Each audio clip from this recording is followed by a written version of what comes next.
Bueno, muy buenos días hermanos. De nuevo quiero darle la bienvenida en especial a las visitas que nos acompañan, tanto de aquí de la iglesia como de otros lugares que nos están acompañando. Hermanos Daniel, hermano Elías, que nos acompañan desde Magdalena, desde Santa Marta. Queremos darle la bienvenida nueva a los otros hermanos. Bueno, hoy vamos a tocar un tema, hermanos, muy importante. Es necesario, por favor, que presten mucha atención, tomen nota, porque si usted no toma nota, si se distrae, si no toma nota, no tiene las manos activas, las manos ocupadas y la mente activa, es probable que ¿qué? Que se duerman. Muy bien. Hoy vamos a tocar un tema muy importante que tiene que ver con el mensaje que hemos estado compartiendo sobre los 25 varones de Ezequiel 8:16. Esta tarde vamos a continuar el tema, pero esto tiene que ver con algo de esa serie que estamos teniendo, pero el título es ¿Son pastores que no pueden qué? Entender. Hoy es diciembre 15 del 2018, queda como registro también guardado, grabado, para que haya evidencia, no solamente para ustedes, sino para todas las personas que nos están acompañando a través de internet, por el canal, o diferentes personas que puedan estar compartiendo esto. También este es un mensaje de fortalecimiento para el camino que ellos están teniendo en cuenta para este tiempo. Isaías 56, ya lo leímos, versículos 8 en adelante hasta el 12, nos habla de algo muy importante para este tiempo, que tiene que ver con lo que va a ser la experiencia del pueblo de Dios, del mundo entero, cuando entre en aflicción, cuando entre en persecución y cuando llegue ya las plagas y cuando se dé todo el derramamiento de las 7 plagas. Es debido la falta de preparación del pueblo de Dios, va a ser debido a que los pastores no advirtieron a su grey de la inminencia de los eventos que se aproximan. El versículo, vamos a leerlo todo desde el versículo 8, dice el Señor Jehová, el que reúne a los dispersos de Israel, aún reuniré otros a él. O sea, está hablando de un remanente y de un pequeño remanente que se va a unir a ese grupo. Eso lo podemos unir con Apocalipsis 18, cuando nos dice, salid de ella, pueblo mío. Sí, ese es el llamado de Apocalipsis 18, del llamado de Dios a toda la tierra para que salgan de Babilonia, salgan de la apostasía que hay y vayan a formar parte del pueblo de Dios. Verso 9, todas las bestias del campo, todas las bestias del monte, venid a devorar. Eso va a ser ya cuando se den las plagas, ya cuando comiencen a caer las plagas, va a haber una mortandad muy grande sobre la tierra. Sus atalayas son ciegos, todos ellos ignorantes. Ahí hay un pueblo que no fue advertido por sus atalayas. Todos son perros mudos que no pueden ladrar. O sea, el perro, ¿para qué se tiene en la casa? Para ladrar, para que avise, para que cuide. Pero si el atalaya se convierte en un perro mudo, es porque ¿qué? Porque no estuvo pendiente y porque no ladró, Samuel. Muy bien. Dice, ¿son qué? No pueden ladrar. ¿Son qué? Somnolientos. Echados. Aman el dormir. Sí, ellos son perros comilones insaciables y son pastores que no pueden entender. Lo más terrible, hermanos, es que no pueden entender, y como no pueden entender, no pueden dar la voz de alerta, no pueden avisarle al pueblo el peligro que viene. Y eso tenemos, hermanos, que estar nosotros, cada uno de ustedes se convierte en un pastor, en una atalaya. ¿De quiénes? Por ejemplo, los papás, ¿de quiénes son atalayas? ¿De quiénes son pastores? De los hijos. Bueno,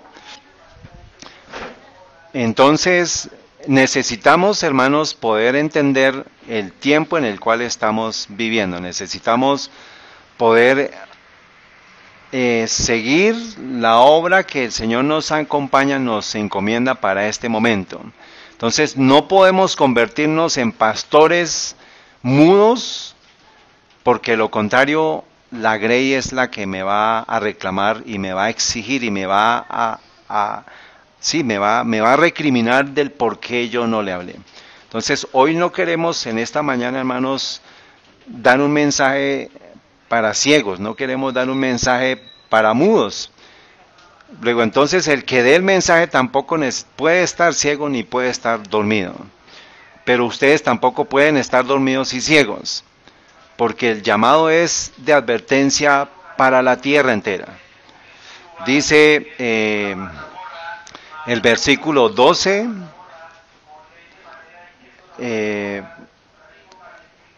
todos ellos miran por sus propios caminos, cada uno busca su propio provecho, cada uno por su lado. Venid, dicen, tomaré vino, embriaguémonos de licor y será el día de mañana como este o mucho más excelente. ¿Qué les recuerda a ustedes? ¿Qué texto les recuerda a ustedes? Bueno, y que nos habla de que nos vamos a embriagar con un vino. ¿En dónde está ese texto? ¿Apocalipsis qué?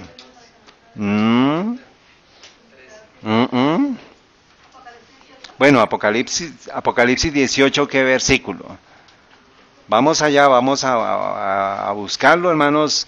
El que lo encuentre, por favor, Apocalipsis 18, 3. Por favor, alguien para que lo lea. Todas las naciones han bebido del ardiente vino de su inmoralidad sexual. Los reyes de la tierra han tenido relaciones sexuales con ella y los comerciantes de la tierra se han enriquecido gracias a su impresionante prosperidad. Bueno, ¿qué otra versión podemos leer que nos hable que han bebido del vino del furor de su fornicación? Que todas las naciones han bebido del vino del furor de su fornicación, y los reyes de la tierra han fornicado con ella, y los mercaderes de la tierra se han enriquecido de la potencia de sus deleites.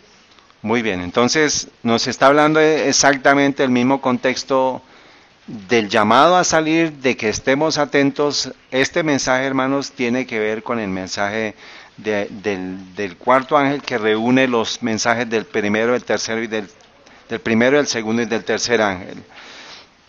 Hemos visto, hermanos, que hay tres temas importantes. Cuando yo estudie la palabra de Dios, cuando yo haga mi devoción personal, por favor escriban los que no tienen esto, ¿cuáles son los tres temas que debemos ver en la Biblia? A ver, el primer tema, ¿cuál es? Las oraciones. ¿Qué voy a hacer cuando encuentre una oración? ¿Qué debo hacer cuando encuentre una oración en la Biblia o en el espíritu de profecía? Hacerlas mías, hacer de esta oración mía. ¿Por qué? Porque es inspirada por Dios y porque ya tiene el canal directo, tiene la forma directa para llegar al cielo. Las promesas, cuando yo encuentre una promesa, ¿qué debo hacer con las promesas? Apropiarnos de ellas, muy bien, creer primero en ellas y luego ¿qué? Reclamar la promesa y también ¿qué? Cumplir las condiciones. Acuérdense que siempre vamos a encontrar una promesa unida a una condición. El tercer punto, ¿cuál es? El segundo son las promesas. El tercero, ¿cuál es el tercer punto? ¿Qué otras cosas encontramos en la Biblia? No empieza por I, pero no son ilustraciones. Pero esas ilustraciones las vamos a ver como cuarto punto. Instrucciones. Dice, no se podrá seguir en nuestra propia fuerza. Hay una instrucción siempre, lo que Dios coloca, muchas veces nosotros no vamos a poder aguantarlo, pero ¿qué vamos a tener que hacer? Pues ir a las promesas y reclamar la fuerza necesaria para cumplir esa instrucción. Y luego necesitamos pedirle a Dios que nos dé el deseo y la fuerza para seguir la instrucción, porque a veces nosotros no vamos a querer seguir las instrucciones de Dios. Un ejemplo, hermanos, denme un ejemplo de algo que ustedes estén batallando y ustedes dicen, yo finalmente me rebelo y no quiero seguir la instrucción. ¿Con qué específicamente podemos hacer eso o nos pasa? Con la comida, con el alimento, pero especialmente con nuestras debilidades y nuestros pecados acariciados. O sea, caemos y caemos, entonces a veces está la instrucción de Dios, pero nosotros nos rehusamos, nos resistimos. Entonces ahí es donde tengo que pedirle a Dios fortaleza, Dios la capacidad, reclamar las promesas para poder vencer. Y ahora un cuarto punto, un cuarto tema, que es el que mencionó Blanquita. Las ilustraciones, o sea, las historias con un personaje. ¿Yo qué debo hacer? ¿Debo qué? Ponerme en el lugar de este personaje. Esto es la manera de hacer devoción personal, hermanos. Son 4 puntos en los cuales usted necesita pasar tiempo durante el día en su devoción personal. En oración, en meditación de la palabra de Dios, y siempre que encuentre estas cosas, acuérdese de lo que debe hacer con cada una de ellas. Vamos a hacer un pequeño ejemplo, vamos a tener un devocional, un culto devocional aquí entre todos. Pero no solamente nos vamos a quedar con la Biblia, sino tenemos que usar lo que está sucediendo en el mundo actual, porque necesitamos estar atentos a las señales y los eventos que se están dando en el mundo. ¿Por qué? Porque sabemos que Cristo viene pronto, hermanos. Vamos a ir a capítulo 8 de Juan. Juan 8:10 es como el 10 y el 11. ¿Quién está hablando ahí? Cuando nuestro Señor empieza a escribir en el piso, ¿qué historia nos recuerda? A María Magdalena. Muy bien, vamos a ir por favor, vamos a comenzar desde allá con Adasa, por favor, el capítulo Juan 8:1, hermana Andrea el 2, hermano Efraín el 3, hermana Estela el 4. ¿Y por qué no las trajo, hermano? Hay que traerlas, muy bien. El 3, hermana Estela, hermana Ludari el 4, Juan 8:4, y seguimos así, ¿está bien? Diego sigue después de Diego, y seguimos hasta que terminemos en el versículo 11. Empecemos, Asa, porfa. Y Jesús fue al monte de los Olivos. Muy bien. Por la mañana volvió al templo y todo el pueblo vino a él, y sentado él les enseñaba. Entonces los escribas y los fariseos le trajeron a una mujer tomada en adulterio y poniéndola en medio.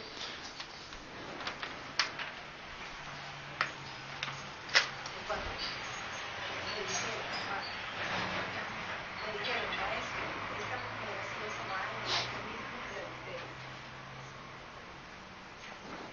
Y en la ley Moisés nos mandó apedrear a las tales, no pues ellos.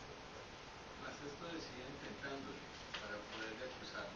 Pero Jesús, inclinado hacia el suelo, escribía en tierra con el dedo, como si no les oyera. Y como insistieran en preguntarle, se les dijo: el que de vosotros esté sin pecado, sea el primero en arrojar una piedra contra ella. Inclinándose de nuevo hacia el suelo, siguió escribiendo en la tierra.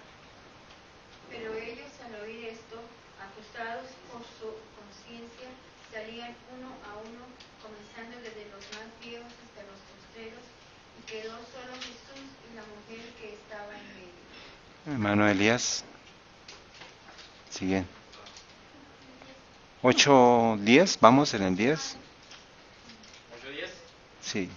dice: enderezándose Jesús y no viendo a nadie sino a la mujer, le dijo: mujer, ¿dónde están los que te acusaban? Ninguno te condenó. Daniel.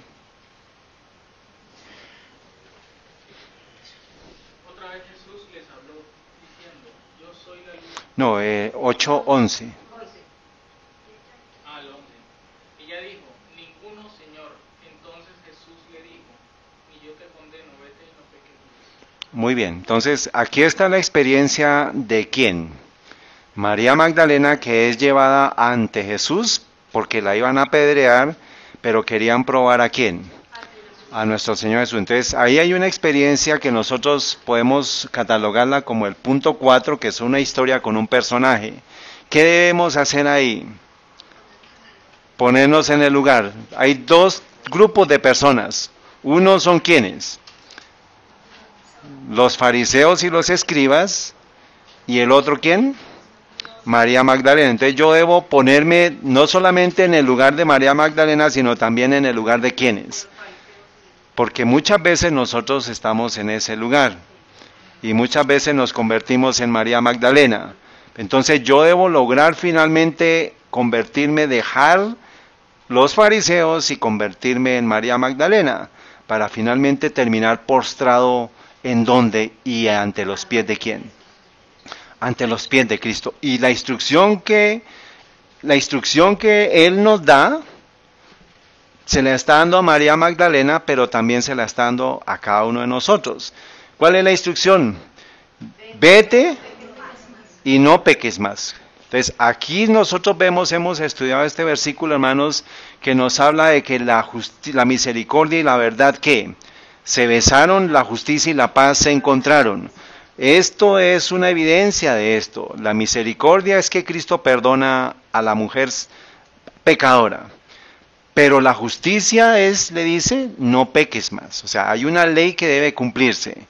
Vete y no peques más. Entonces, esa es la experiencia que nosotros necesitamos estar viviendo cuando leemos nuestro devocional, cuando leemos la Biblia. Vayamos allá, meditemos en ese texto y pongámonos en el lugar de la persona que está dando ese relato. ¿Está bien? Porque eso nos va a llevar a nosotros, hermanos, a tener una experiencia más cercana ¿con quién? Con Cristo. Y eso, pasando tiempo con Cristo, es que nosotros vamos a ser transformados de imagen a la imagen de Él. Ese es el proceso gradual y eso no se va a lograr, hermanos, de un momento a otro. Tenemos que comenzar ¿cuándo? Ya. Hoy es el día en el cual usted ya tiene herramientas nuevas, diferentes para tener su devoción personal. Y necesitamos estar creciendo en esa experiencia, hermanos, porque no hay tiempo que perder. No hay tiempo que perder, hermanos, se los aseguro, y vamos a ver hoy eventos en los cuales vamos a quedar, no sé, pero ojalá que quedemos lo más postrados a los pies de nuestro Señor para que podamos recibir el pronto y el oportuno socorro. Porque los tiempos están llegando a su fin, hermanos. Y ustedes pues me dirán si estamos o no en lo correcto cuando terminemos. Entonces, la mujer adúltera y los fariseos y escribas es donde yo me debo colocar. Entonces, ¿qué debo aprender de los fariseos para no llegar a ser un fariseo? ¿Y qué debo aprender de la mujer adúltera para dejar de pecar, de irme y no pecar más? O sea, hoy es una decisión que cada uno debe tomar. Hoy es un día de buena nueva para todos, hermanos. Entonces, ya usamos la Biblia, entonces, ¿qué otra porción podemos usar para hacer nuestro devocional? Entonces, vayamos al Espíritu de Profecía, hay un capítulo completo de esa experiencia, que es el capítulo 50, se llama Entre trampas y peligros, del deseado de toda la gente. Entonces, ahí me va a ayudar a ampliar más qué pasó con los fariseos y qué sucedió con la mujer pecadora, la mujer adúltera, María Magdalena, que me va a ayudar a mí en mi experiencia personal, en mi devoción personal, en el día a día para acercarme más a Cristo, porque cada personaje de la Biblia que se encontró con Cristo, hermanos, no siguió igual, no fue igual. Entonces, los fariseos no fueron iguales después de ese momento. Y María Magdalena tampoco, mucho más no fue igual. Entonces, hoy terminemos, hermanos, con una actitud de arrepentimiento y confesión de pecados, acercándonos a Cristo, sintiendo nuestra culpabilidad, pero no podemos quedarnos ahí. ¿Cuál es la instrucción? Vete y no peques más. Hoy es el tiempo para eso, hermanos. Necesitamos como sea. Entonces, por eso vamos a estar estudiando los textos que les pasé en ese estudio, hermanos, para que por favor lo repasemos. Dice, pronto fue interrumpido. Un grupo de fariseos y escribas se acercó a él, arrastrando a una mujer aterrorizada, a quien con voces duras y ávidas acusaron de haber violado el séptimo mandamiento. ¿Qué viene para el pueblo de Dios? Que tiene que ver con lo que están leyendo. ¿Y qué mandamiento es el que dicen que vamos a estar violando? El supuesto, el guardar el domingo o el día de reposo, el Shabbat de ellos, y nos van a decir que estamos violando la ley. Entonces, ¿cómo va a estar el pueblo de Dios? Aterrorizado, hermanos. Aterrorizado. ¿Ya están sintiendo su experiencia? La idea es que usted se ponga en la posición de María Magdalena y también en la posición del mundo apóstata que va a querer destruirla a usted. Dice, arrastrando a una mujer aterrorizada a quien con voces duras y ávidas acusaron de haber violado el séptimo mandamiento. Habiéndola empujado hasta la presencia de Jesús, le dijeron, con hipócrita manifestación de respeto, en la ley de Moisés nos mandó apedrear a los tales. ¿Tú pues qué dices?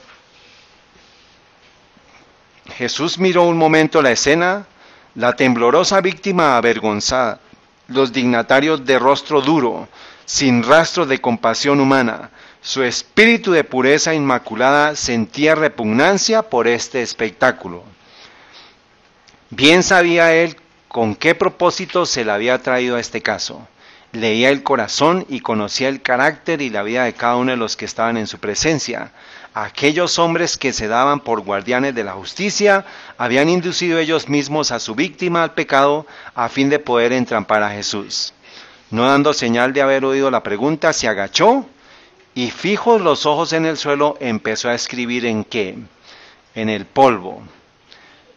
Impacientes por su dilación y su aparente indiferencia, los acusadores se acercaron para imponer el asunto a su atención.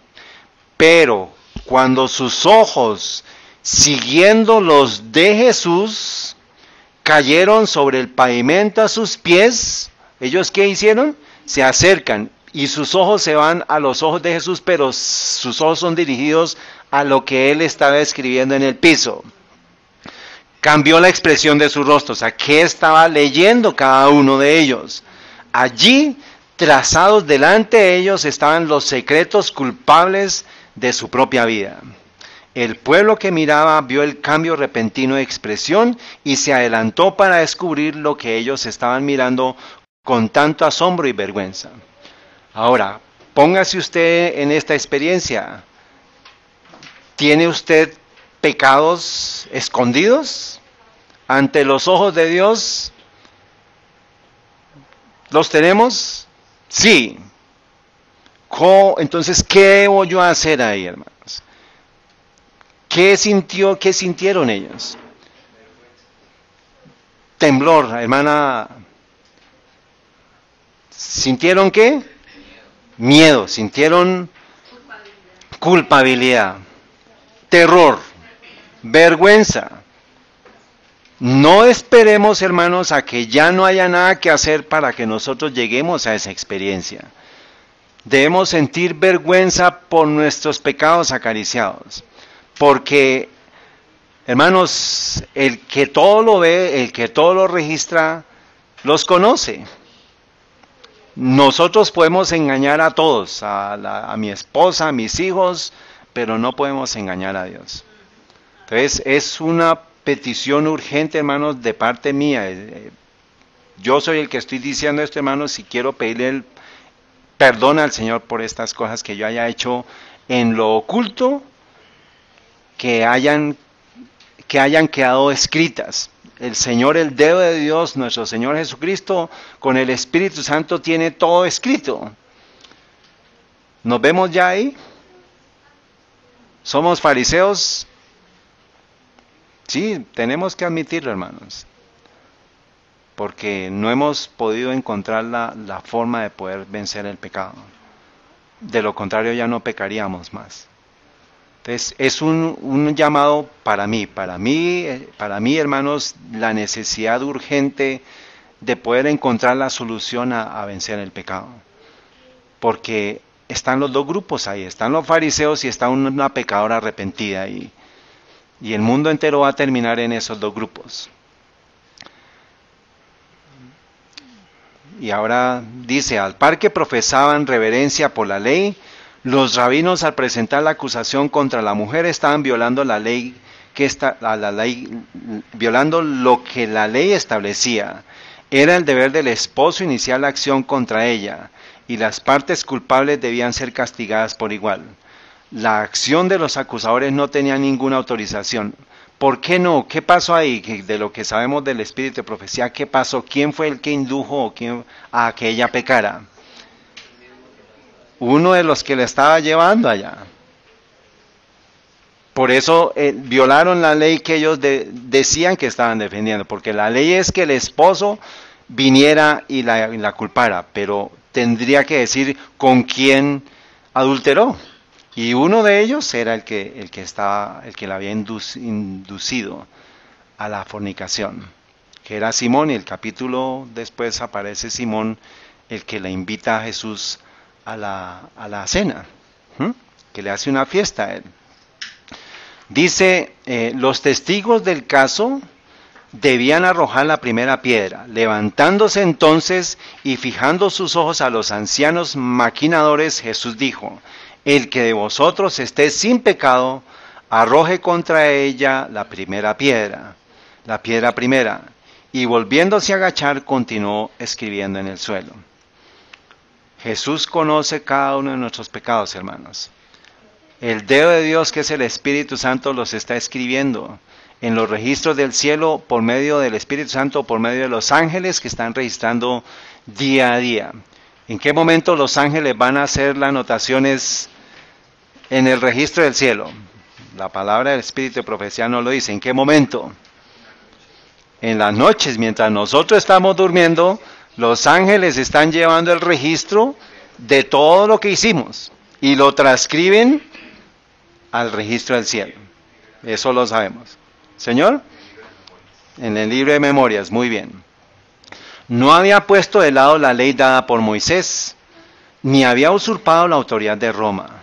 Los acusadores habían sido derrotados. Ahora, habiendo sido arrancado su manto de pretendida santidad, estaban culpables y condenados en la presencia de la pureza infinita.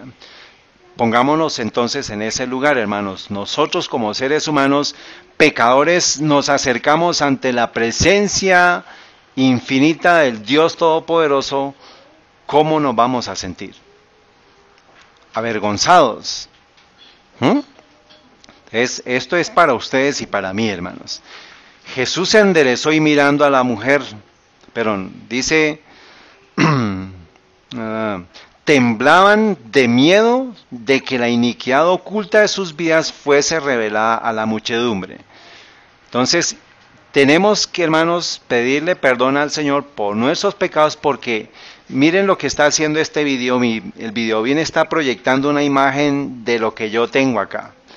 Y nuestro Señor puede hacer eso con nuestras mentes. Ahorita ya hay inalámbricos, ya hay videobin inalámbricos. Y nosotros, nuestra mente es inalámbrica ante los ojos de Dios. Y Él va a poder registrar, ver en una pantalla todo lo que nosotros hemos hecho. Entonces, ¿qué cosas nos avergonzarían de lo que hemos hecho? Tenemos que ponernos en la posición de ellos, hermanos. Somos los fariseos, somos los escribas que conocemos la ley, creemos la ley, pero no la estamos practicando. Eso es, por eso les digo, es para mí, hermanos, y ya cada uno asuma su responsabilidad y su tarea del devocional y de lo que ustedes les sirva para ustedes. Temblaban de miedo de que la iniquidad oculta de sus vidas fuese revelada a la muchedumbre. Y uno tras otro, con la cabeza y los ojos bajos, se fueron furtivamente. ¿Qué es furtivamente? Que no los vieran, ¿sí? Dejando a su víctima con el compasivo Salvador. Ahora ya nos vamos a pasar a la experiencia siendo ¿quién? María Magdalena. Muy bien. Jesús se enderezó y mirando a la mujer dijo, mujer, ¿dónde están los que te acusan? ¿Ninguno te ha condenado? Y ella dijo, Señor, ninguno.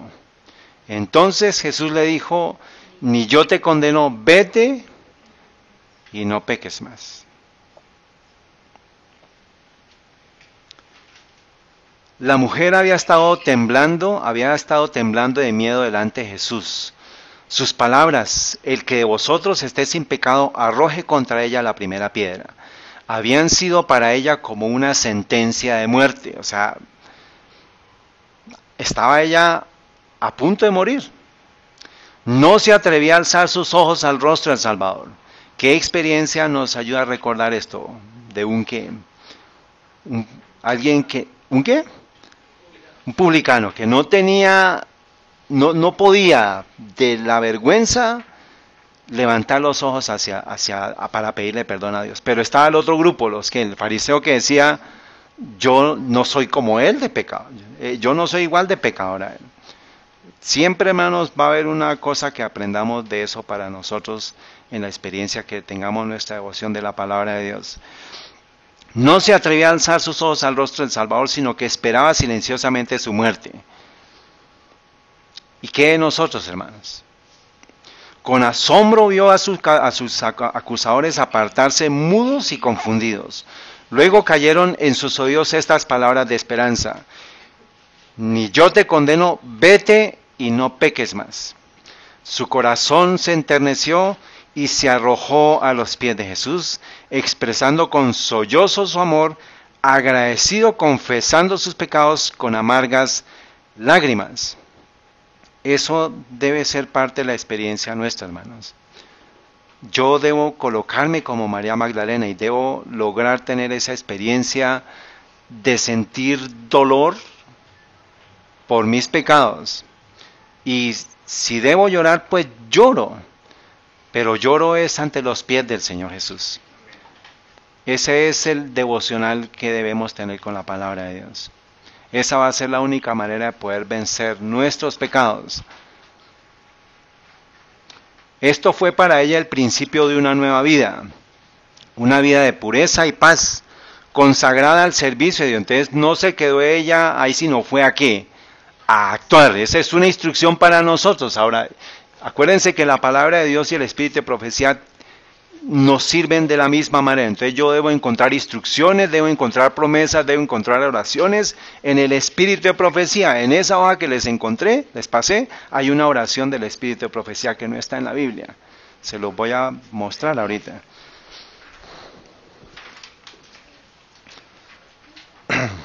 Entonces, dice, esto fue para ella el principio de una vida de pureza y paz consagrada al servicio de Dios. Al levantar a esta alma caída, Jesús hizo un milagro mayor que al sanar la más grave enfermedad física. ¿Cuál es la peor enfermedad que tiene el ser humano? El pecado, la lepra del pecado. Ya usted puede estar enfermo de lo que sea, pero si usted está limpio del pecado, hermano, usted es una nueva criatura.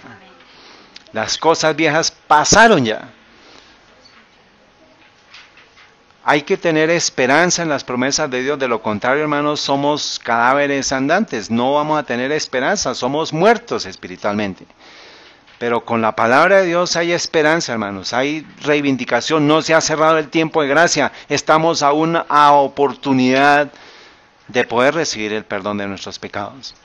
Pero tenemos que hacer algo, es una vida nueva, o sea, no podemos seguir en lo mismo. No podemos seguir en la misma vida que lleva el pueblo de Dios. Tiene que cambiar. Esta semana, hermanos, me avergüenzo de nuestro Señor de cosas que hice que no están bien.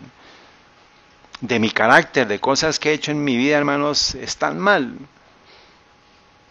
Y sé que necesito cambiarlas. Uno de estos casos, la impaciencia, como les he dicho, hermanos.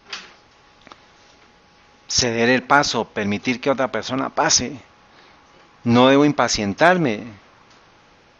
No debo exaltarme, no debo exasperarme. Esos errores son pequeños errores de carácter que deben ser cambiados. Y hay muchos más que no se los voy a contar a ustedes porque no quiero inducirlos a ustedes a un pecado. Pero yo necesito transformar mi vida. Es necesario, hermanos, tomar una decisión en el día de hoy. Curó la enfermedad espiritual que es para muerte eterna. Esa mujer penitente llegó a ser uno de sus discípulos más fervientes. Con amor y devoción abnegados retribuyó su misericordia perdonadora. Y ella es aquella que recibió la noticia de ¿qué? De la resurrección de Cristo. No le dijo a Pedro, no le dijo a Juan, no le dijo a Pablo, a los otros discípulos, le dijo a esa pecadora. Y ella vio las lágrimas, sintió las lágrimas porque ella estaba arrepentida de corazón. En su acto de perdonar a esta mujer y estimularla a vivir una vida mejor, instrucción para nosotros, el carácter de Jesús resplandece con la belleza de la justicia perfecta. Aunque no toleró el pecado ni redujo el sentido de la culpabilidad, no trató de condenar, sino de salvar. El mundo tenía para esta mujer pecadora solamente desprecio y escarnio, pero Jesús le dirigió palabras de consuelo y esperanza. El Señor sin pecado se compadece de las debilidades de la pecadora y le tiende una mano ayudadora mientras los fariseos hipócritas la denuncian. Jesús le ordenó: vete y no peques más. Es tan famosa ella, hermanos, que Jesús dijo que si ella iba a hacer algo, ella hizo algo, que iba a ser recordado por toda la historia. ¿Qué sucedió? El ungimiento de ella, el aceite que costaba, ¿cuánto? 1 año de salario, ¿cierto?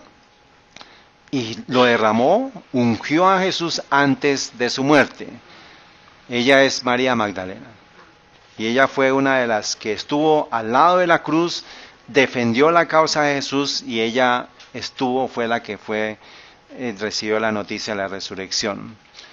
No es seguidor de Cristo el que desviando la mirada se aparta de los que yerran, dejándolos proseguir sin estorbo sus caminos descendente.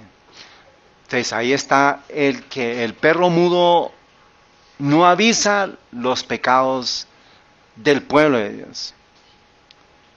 El perro mudo es el que dice todo está bien, paz y seguridad. Pero el verdadero pastor, el verdadero padre de familia, debe ayudar a que su grey sea educada conforme a la palabra de Dios. Los que se adelantan para acusar a otros y son celosos en llevarlos a la justicia, son con frecuencia en su propia vida más culpables que ellos. El Señor nos perdone, hermanos, nos libre de esta condición. Los hombres aborrecen al pecador mientras aman al pecado. Cristo aborrece el pecado, pero ama al pecador. Tal ha de ser el espíritu de todos los que le sigan. ¿Hay una instrucción para usted? Claro que sí. Acuérdense lo que dice la hermana White, hermanos. El deber, el severo deber se debe mezclar, se debe unir ¿con qué? Con la bondad. Entonces yo debo hacer que en mí se funda la misericordia y la justicia, la verdad y la paz. Entonces, soy pecador, pero entonces cuando vaya una persona que ha pecado, ¿cómo debo tratarla? ¿Cómo esperaría que Cristo me trate a mí? Con amor, con paciencia, pero no dejar calladas las cosas que yo sé que están mal. Y eso es una atalaya. Acuérdense que ustedes dijeron, nosotros somos atalayas. En su casa, en su medio, en su lugar de trabajo, no puede usted dejar desapercibidas las instrucciones para ayudar a que una persona obtenga la vida eterna. De lo contrario, esa persona en el futuro le va a reclamar a usted. Entonces, tenemos, hermanos, que buscar a nuestro Señor en tanto que Él está cercano. Isaías 55:6 nos dice: deje el impío su camino y el hombre inicuo sus pensamientos, y vuélvase a Jehová, el cual tendrá él misericordia, y al Dios nuestro, el cual será amplio en perdonar. Entonces, hoy es el día de poder obtener esa victoria, de poder obtener esa esperanza. Deje el impío su camino y deje los pensamientos. Acuérdense que todo arranca en donde se origina el pecado. En los pensamientos. Muy bien. Y ahora, ¿qué tan cerca, hermanos, estamos para que Cristo no sea hallado? Porque va a llegar un tiempo en el cual Él no va a poder ser hallado. ¿En qué momento va a ser ese? Cuando Él se pare de su obra de intercesión en el santuario celestial. ¿Y en qué tiempo de la profecía estamos? El pueblo de Dios necesita estar avisado. Entonces, vemos los eventos, vemos las señales y necesitamos también ver en dónde está mi vida espiritualmente. Ahora, Dice Lucas 21:25, nos dice entonces habrá señales en el sol, en la luna, en las estrellas, en la tierra, angustia de naciones en confusión, bramando el mar y las olas desfalleciendo, los hombres a causa del temor y expectación de las cosas que vendrán sobre la tierra, porque las potencias de los cielos serán conmovidas, y entonces verán al Hijo del Hombre viniendo en una nube con poder y gran gloria. Ahora, estos son señales, o sea que nuestro Señor nos dijo, esté atento a ¿qué? A las señales. Entonces vamos, hermanos, a ver unas señales de lo que se está dando en todo el mundo para que ustedes vean y palpen y sientan qué tan cerca está la venida del Señor Jesús. No solamente a nivel espiritual, señales, sino a nivel físico, las manifestaciones, las catástrofes, los derrumbes, las lluvias, las manifestaciones de terremotos, de calamidades, de tornados, que se están dando en el mundo entero, y después vamos a ver lo que está sucediendo en el mundo protestante, en el mundo apóstata protestante, y lo que está sucediendo también dentro de la iglesia. Dentro del profeso pueblo de Dios, dentro de los profesos atalayas que tenemos en el mundo entero. Vamos a mirar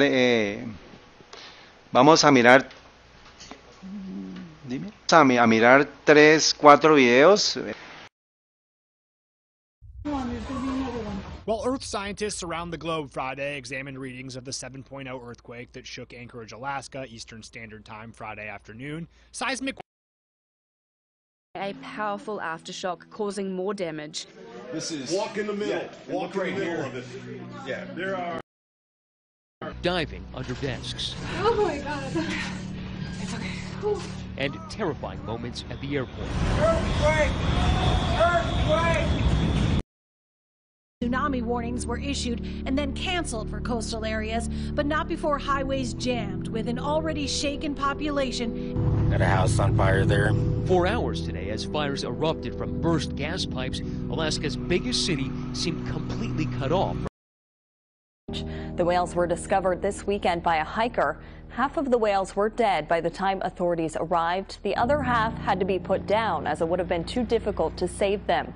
While whale strandings do happen each year, it's uncommon to have a stranding of this size. New Zealand's Department of Conservation is now investigating what caused the whales to end up on shore. Possible reasons could be navigational errors, sickness, or falling tides. But have you wondered what leads to this curious phenomenon? Conservationists say that for two entire pods to have stranded themselves in this manner, spread out over 2 kilometers, is extremely unusual. For them to be so spread out along the beach is quite unique. Usually when we get groups like this, they strand together as a family group or a unit.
Violentamente contra la carestía de los combustibles.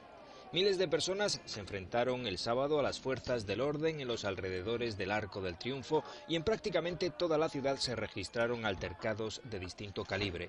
Coches quemados, tiendas saqueadas, mobiliario urbano destrozado.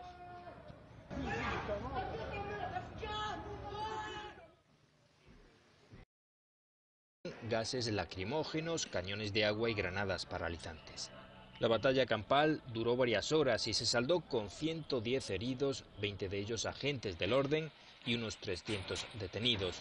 Los daños económicos son millonarios.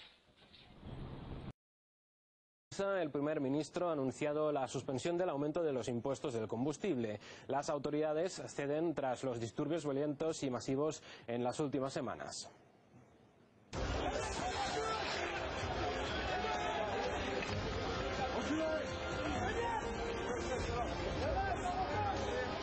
Siempre estaremos aquí, aunque eso signifique perder nuestra empresa o perderlo todo. Estaremos aquí hasta el final.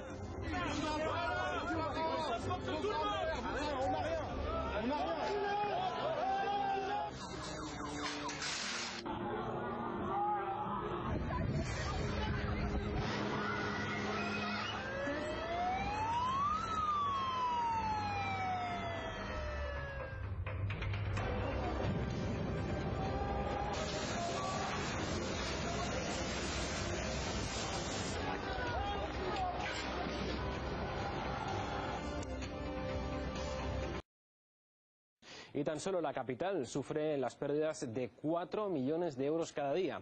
Los medios y los políticos ya han comparado la situación con los procesos históricos en Francia. Han visto algunas similitudes con la Revolución de 1789. Otros también se refirieron al levantamiento de estudiantes en 1968 que llevó a la dimisión de Charles de Gaulle. El analista político Carlos Puente Martín opina que la política del combustible ha sido la última gota de paciencia que tenían los franceses ante las reformas de Macron. Estos son los videos, bueno, aquí es importante, hermanos, tener en cuenta en el video que están, en el último video muestran dos escenarios. ¿Qué fechas? ¿Qué sucedió en 1789, la Revolución Francesa, que se llamaron en ese momento sin calzones y ahora para el 2018 con chalecos? La Revolución Francesa, hermanos, no está a punto de darse en todo el mundo, pero el foco principal va a ser ¿qué nación? Estados Unidos. O sea, la revolución va a arrancar a nivel mundial, a nivel, en la escala como sucedió en Francia, va a darse en Estados Unidos. Acuérdense de los 3 años y medio de profecía que sucedió con el régimen del terror. No estoy hablando, como lo están hablando otras personas, de 3 años y medio que se van a arrancar de un tiempo. No, hermanos, se van a repetir los eventos. ¿Está bien? No los tiempos. Por favor, recordemos y mantengamos eso en acción. La educación, página 206. Al mismo tiempo, la anarquía trata de hacer desaparecer toda ley, no solo divina, sino humana. La concentración de la riqueza y el poder, las vastas combinaciones hechas para el enriquecimiento de unos pocos a expensas de la mayoría, la unión de las clases más pobres para organizar la defensa de sus intereses y derechos, el espíritu de inquietud, desorden y derramamiento de sangre, la propagación mundial de las mismas enseñanzas que produjeron la Revolución Francesa, tienden a envolver al mundo entero en una lucha similar a la que lo convulsionó Francia. Eso es palabra de Dios, eso es profecía para nosotros. Y necesitamos estar avisados que todos estos eventos que se están dando es preparación para una revolución mundial, encabezada por Estados Unidos, hermanos, para que se dé todo lo que falta de la secuencia profética que esperamos. Y pues por medio de todo lo que está haciendo, hermanos, dice la gran controversia, página 575, párrafo 4, Satanás obra a sí mismo por medio de los elementos para cosechar la muchedumbres de almas aún no preparadas, tienen estudiado los secretos de los laboratorios de la naturaleza y emplea todo su poder para dirigir los elementos en cuanto Dios se lo permita. O sea, Dios está permitiendo que Satanás haga las cosas, pero sabe que necesita que el pueblo se apure, el pueblo se prepare, porque las cosas que van a venir sobre la tierra pues van a ser muy graves, hermanos. Dice luego el gran engañador persuadirá a los hombres de que son los que sirven a Dios los que causan estos males, y con el tema del domingo que están rechazando el favor divino, o sea, todo se va a enfocar al tema del domingo. ¿Cuántas de esas calamidades no estamos viendo acá? ¿Qué debe ser de nosotros o qué debemos hacer diariamente, hermanos? Y en la oración, ¿qué debemos hacer, Tito? Dale gracias porque no estamos viviendo esas cosas acá. En el mundo entero está en convulsión, hermanos. ¿Por qué no estamos nosotros en convulsión? Sí, pero ese es o sea, démosle gracias a Dios día a día de la experiencia que no nos está tocando vivir. Pero, y para aquí, para Colombia, ya se están viniendo muchas cosas. No tenemos calamidades tan grandes como se están dando en todo el mundo. Pero debemos prepararnos porque eso va a darse, hermanos. Ahora, ¿qué tan cerca está la ley dominical? Si todo está enfocándose a la ley dominical, pues nosotros parte de las señales que debemos ver, ¿qué es? Pues, ¿qué se está dando con relación al tema de la ley dominical? ¿Y qué es necesario para este momento? ¿Qué necesitamos para este momento? ¿Cómo nos preparamos, Tito? ¿Por medio de qué? Por medio de las promesas de Dios, por medio de la palabra de Dios, por medio del espíritu de profecía. Dice en el mismo libro, La Gran Controversia, los tiempos de apuro y angustia que nos esperan requieren una fe capaz de soportar el cansancio, la demora y el hambre. Una fe que no desmaya a pesar de las pruebas duras. ¿Fe en qué? En las promesas de Dios. Los que solo ejercitan poca fe están en mayor peligro de caer bajo el dominio de los engaños satánicos y del decreto que violentará las conciencias. ¿Cuál es ese decreto? La ley dominical.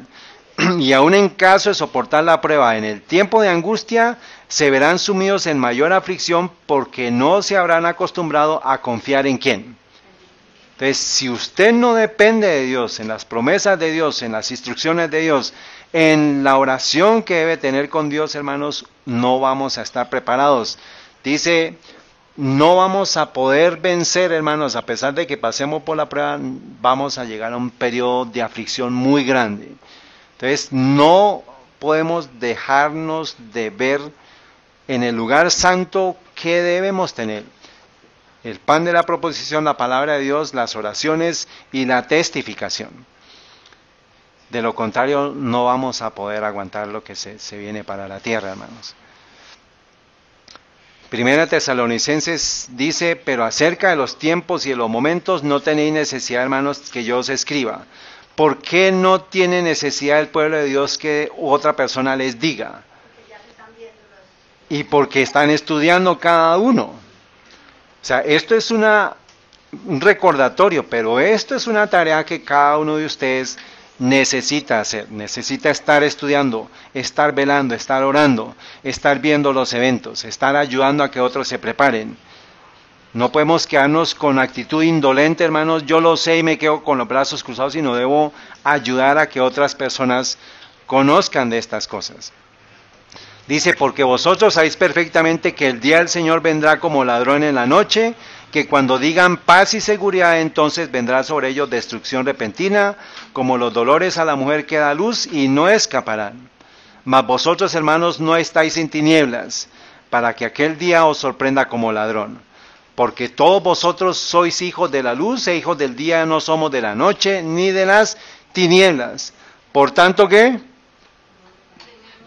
No durmamos como los demás, antes velemos y seamos sobrios. Pero ¿qué dicen los pastores?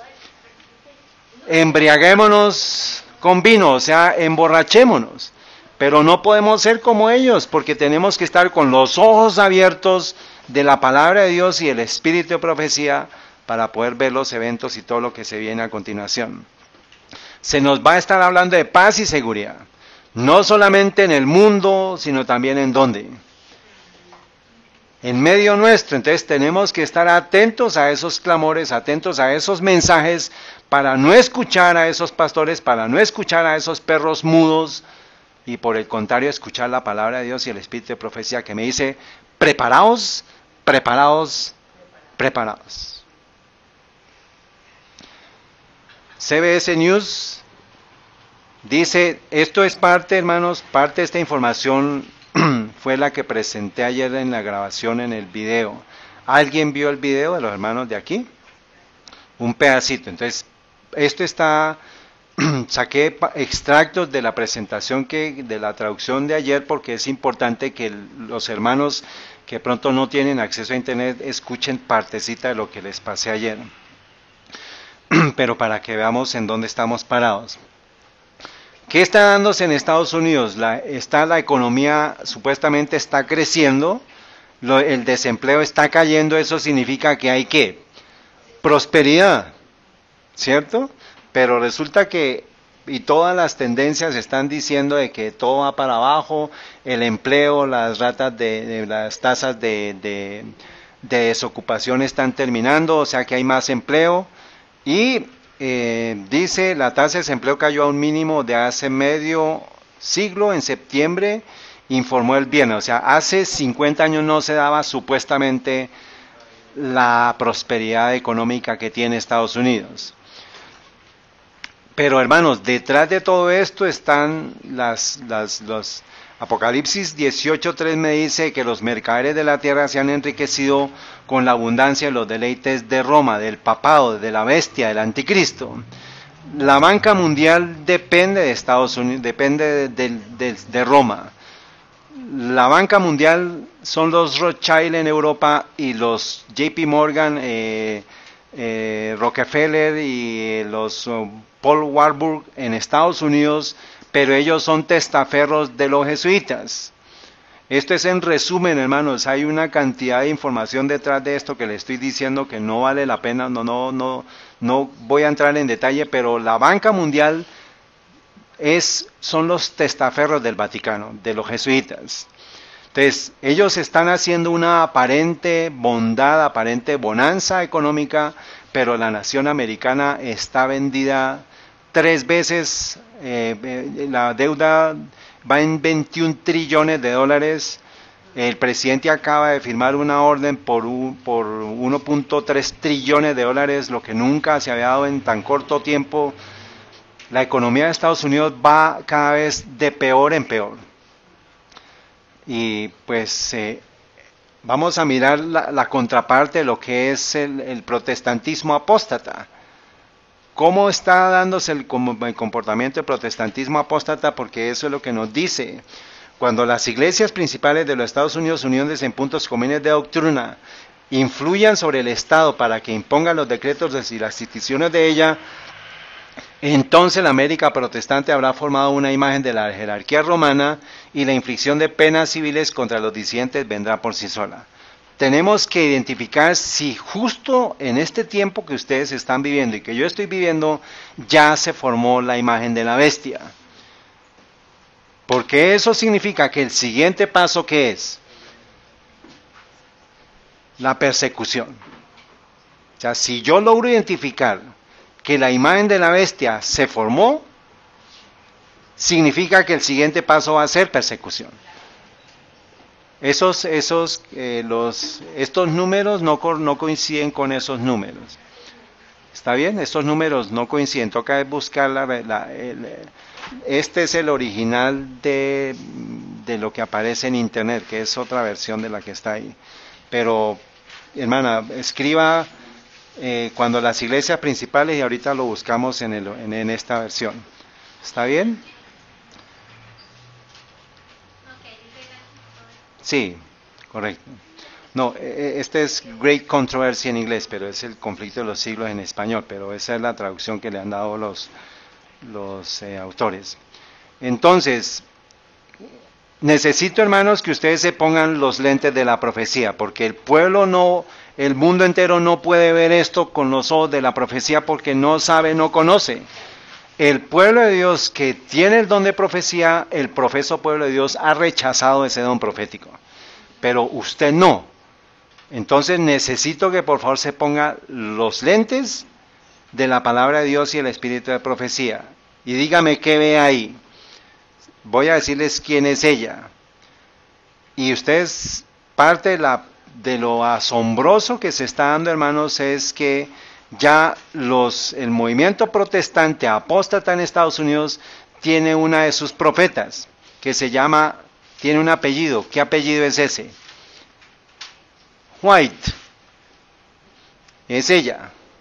El presidente Donald Trump es mostrado con la pastora Paula White en un evento de la Casa Blanca en honor al liderazgo evangélico el 27 de agosto de este año. Hubo un evento allá en la Casa Blanca donde hubo 100 representantes del protestantismo en reunión con Donald Trump. Dice, opinión, la desconcertante devoción de los evangélicos hacia Donald Trump. Dado su estilo de vida personal, la antítesis de los principios cristianos, uno esperaría la condena del presidente. Pero ¿qué está sucediendo con el protestantismo? Está apoyando a Donald Trump, o sea, es una antítesis de lo que debería hacerse. Entonces, díganme ustedes a nivel profético, pónganse los ojos de la profecía y a quienes ven ahí. Díganme el capítulo. Bueno, muy bien, pero bíblicamente, deme los actores. ¿Ah? Muy bien, ¿en dónde está eso, hermana? Apocalipsis, ¿qué capítulo? Capítulo 13, del 11 en adelante, el 11 al 17 habla de la imagen de la bestia, que es el protestantismo apóstata. ¿Y qué otro personaje aparece en Apocalipsis 13? ¿Quién es él? Yo se los dije hace 8 días. La bestia que sube a la tierra. Y ahora, ¿en dónde encontramos también? Les hablamos de los 3 espíritus inmundos. ¿En dónde encontramos? Apocalipsis 16. ¿Quién es él? El dragón. ¿Y ella quién es? El falso profeta. Muy bien. Dice este artículo, traducido significa que los evangélicos están dispuestos a vender su derecho de nacimiento cristiano por un desastre. Bueno, el desastre de Trump. Olvídese de los principios religiosos cuando se puede obtener una Corte Suprema de los Estados Unidos conservadora. Recuerden esto, hermanos, todo lo que se está dando ahorita con Kavanaugh, la Corte Suprema, ya la Corte Suprema es conservadora. Y eso es lo que quería el mundo, y eso es lo que quería el protestantismo apóstata, y eso es lo que quería el mundo entero de Estados Unidos, la nación americana, para después irse al lado conservador. Ahorita ya pasó el lado liberal y ahorita va a venir el lado conservador a trabajar. ¿Para qué? Para decir que Estados Unidos está terriblemente mal porque no se está volviendo a Dios, no se tiene a Dios en sus púlpitos. Dice, para muchos evangélicos, entonces acuérdense que está diciendo que se está llevando a la Corte Suprema al lado conservador. Los evangélicos parecen estar dispuestos a poner 2 ojos en blanco ante el sepulcro de la Casa Blanca a cambio de su versión y visión de América, incluso si es a expensas de otras libertades para los americanos. O sea, el mundo conservador de Estados Unidos está dispuesto a hacer lo que sea en aras de que se obtengan las condiciones de ellos. Por eso es que dice que cuando se pongan en común acuerdo las iglesias, la inflicción vendrá, la persecución vendrá. Dice, para muchos evangélicos la mentira de Trump, el adulterio, las prácticas comerciales de mala calidad, el abuso sexual y los engaños no son suficientes para que lo abandonen. Tampoco lo dejarían si Trump fuera declarado culpable de colusión con los rusos. Nada de esto ni todo junto persuade a los evangélicos a abandonar a Trump. Por el contrario, lo celebran como uno de los suyos. Entonces, hermanos, el mundo protestante está apoyando a un presidente que está haciendo lo que ellos quieren, y eso es parte de lo que es la formación de la imagen de la bestia. Pero vamos a mirar, hermanos, que por las mismas palabras, en esa reunión estuvieron el pastor bautista Jack Graham, estuvo Franklin Graham, estuvo el presidente de la unión de la Conferencia Bautista del Sur, que es la unión de iglesias más grande en Estados Unidos. Pero se van ustedes a sorprender quién más estuvo. Entonces, como les dije, hermanos, Apocalipsis 13, yo tengo que ver esto a nivel profético. Esta es la bestia que sube de la tierra y esta es la imagen de la bestia. Y en Apocalipsis 16 encontramos el dragón y encontramos el falso profeta. Pero falta un personaje. La bestia que sube del mar, y aquí ¿qué faltaría? La bestia. Pero miren ustedes el símbolo, hermanos, del púlpito. ¿Un águila de dónde? De Roma.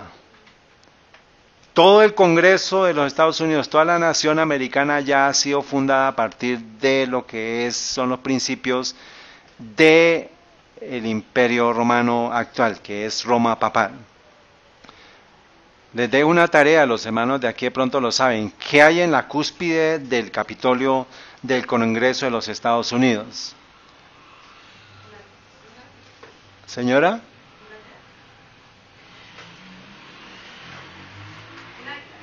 No. Muy bien. Acuérdense, ustedes van a buscar, van a ir a sus casas, van a ir. ¿Qué hay en la cúspide del Congreso de los Estados Unidos? Es una imagen de Columbia o de la que es la Estatua de la Libertad. Pero tiene una espada y es una espada que pronto vendrá. Hermanos, hay un simbolismo detrás que la nación americana ya está regida por principios católicos. Pero bueno, vamos a seguir. Entonces, sí, hermano. El dragón es un símbolo del Imperio Romano. A ver, la Biblia lo menciona así cuando está en Apocalipsis 13 dice, y el dragón le dio su autoridad, tiene 2 aplicaciones. A Satanás dándole el poder a la iglesia papal, pero también el papado romano, Roma pagana, dándole la autoridad a Roma papal. Ese es el símbolo del dragón. Acuérdense también, por ejemplo, cuando se habla de Egipto como el dragón, ¿sí? Que es el poder civil. Está bien, o sea, el dragón es un símbolo de Satanás primeramente y después del poder civil que hubo. El dragón es el que le da la autoridad al sistema papal, que es ¿quién? Roma pagana. Ahora se está repitiendo la historia. Va a haber un dragón que es la nación americana, Estados Unidos, siendo influenciada por los protestantes apóstatas, que es la imagen de la bestia, y vamos a ver lo que sucedió con Constantino. ¿Quién influenció a Constantino para que diera la ley dominical?